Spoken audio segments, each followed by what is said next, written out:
గద్దర్‌కి సంబంధించి ఒక ఘనాపాటి ఆయనంత అద్భుతమైన వ్యక్తి లేడు. ఆయన దేశం కోసం సేవ చేశాడు, ప్రజల కోసం సేవ చేశాడు, తెలంగాణ కోసం సేవ చేశాడు.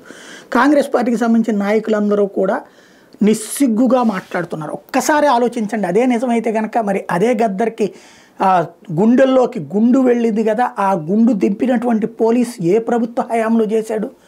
అదే సందర్భంలో అదే గద్దర్ మీదన నిషేధం ఎవరు పెట్టారు? అదే గద్దర్‌కి సంబంధించినటువంటి మావోయిస్టు పార్టీ నిషేధించింది ఎవరు?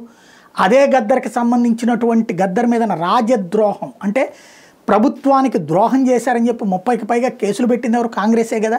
అదే గద్దర్ ఎవరికైతే ప్రాతినిధ్యం వహిస్తుంటాడో నక్సలైట్లకి, ఆ నక్సలైట్లు చంపితే చనిపోయినటువంటి మాజీ స్పీకర్ దగ్గర నుంచి అనేక మంది కాంగ్రెస్ నాయకులు చేసింది తప్పుడు పనులు చేసినట్ట.